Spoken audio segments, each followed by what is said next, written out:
ಇವಾಗ ದೈವಾರಾಧನೆ ಮಾಡೋದು ವರ್ಷದಲ್ಲಿ ಒಂದ್ಸರಿ ಮಾಡ್ತಾರೆ. ಪ್ರತಿಯೊಂದು ಮನೆಯ ಮುಖ್ಯ ಮನೆಯಲ್ಲಿ ಅಥವಾ ಕುಟುಂಬದ ಮುಖ್ಯ ಮನೆಯಲ್ಲಿ ಅಲ್ಲೇ ಮಾಡೋದು. ಇದೇ ರೀತಿ ಮಾಡ್ತಾರೆ ದೈವಾರಾಧನೆ. ಹೌದು.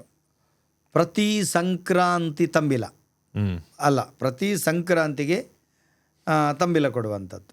ಆಯಿತಾ?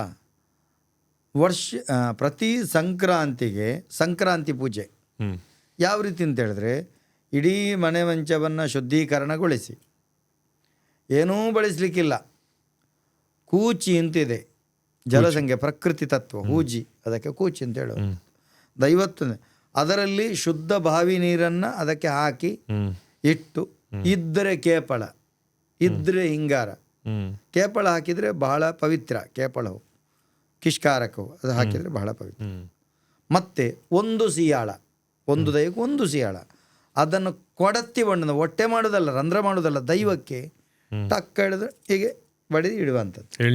ಎಳ್ನೀರನ್ನು ಟಕ್ಕ ಹೊಡೆದು ಇಡುವಂಥದ್ದು. ಅದು ಹೊಟ್ಟೆ ಕೂಡ ಆಗಲಿಕ್ಕಿಲ್ಲ. ಅದನ್ನಿಟ್ಟು ಅಷ್ಟು ಮಾತ್ರ ನಿರ್ಮಲ ಮಾಡಿ, ಧೂಪ ಮತ್ತು ದೀಪ, ಆರತಿ ಅಲ್ಲ. ಈಗ ಆರತಿ ಕೂಡ ಸೇರ್ಕೊಂಡಿದೆ. ಧೂಪ ಮತ್ತು ದೀಪ. ಧೂಪ ಅದರಲ್ಲೂ ಒಂದು ತತ್ವ ಇದೆ. ದೀಪ ದೈವತ್ವವನ್ನು ಕಾಣೋದಕ್ಕೆ, ಧೂಪ ಯಾಕೆ? ಮರದ್ದೆಲ್ಲ ಸೊತ್ತುಗಳು ಗಟ್ಟಿ ಉಳಿಬೇಕಲ್ಲ, ಆ ರೀತಿ ಆಗಿರ್ಬೋದು ಧೂಪ ಕೊಡುವಂಥದ್ದು. ಪ್ರತಿಯೊಂದಕ್ಕೂ ಒಂದು ರೀಸನ್ ಇದೆ, ವೈಜ್ಞಾನಿಕ ಮಹತ್ವ ಇದೆ. ಧೂಪ ಮತ್ತು ದೀಪ ಮಾತ್ರ. ಆರತಿ ಎಲ್ಲ ಮಾಡಲಿಕ್ಕೆ ದೈವಾರಾಧನೆಯಲ್ಲಿ ಇಲ್ಲ. ಬೇಡುವ ಕೇಳಿದ್ರೆ ಇರಲಿ, ಹೇಳಲಿಕ್ಕೆ ಉಂಟು. ವಜ್ರದ ಅಂಗಿ ಹಾಕು, ನೀನು ಕಿರೀಟ ಹಾಕು, ಎಲ್ಲ ಹಾಕು, ಆದರೆ ಲಂಗೋಟಿ ಮಾತ್ರ ಬಟ್ಟೆ ಇದ್ದೇ ಕಟ್ಕೋ.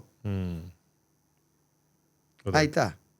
ಎಷ್ಟು ದೊಡ್ಡ ಅರಮನೆ ಕಟ್ಕೋ, ಎಷ್ಟು ದೊಡ್ಡ ವಸ್ತು ವಾಹನಗಳನ್ನು ಮಾಡ್ಕೋ, ಆದರೆ ತಿನ್ನಕ್ಕೆ ಮುತ್ತುರತ್ನ ವಜ್ರ ವೈಡೂರ್ಯ ತಿನ್ನಕ್ಕಾಗೋದಿಲ್ಲ. ಅನ್ನವನ್ನೇ ತಿನ್ನು. ಆಯಿತಾ? ಮೂಲ ಪರಂಪರೆಯನ್ನು ಉಳಿಸಿಕೊಂಡು ಎಷ್ಟು ಆಡಂಬರ ಮಾಡಿದ್ರು ಅದು ನಿನ್ನ ಶಕ್ತಿ. ಮೂಲ ಪರಂಪರೆ ಉಳಿಸುವುದು ನಿನ್ನ ಭಕ್ತಿ.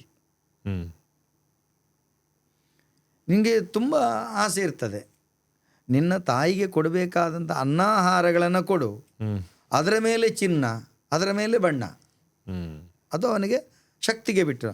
ಆದರೆ ಚಿನ್ನ ಬಣ್ಣ ಕೊಟ್ಟು ಅನ್ನ ಕೊಡದಿದ್ರೆ ತಪ್ಪ. ಸರಿ.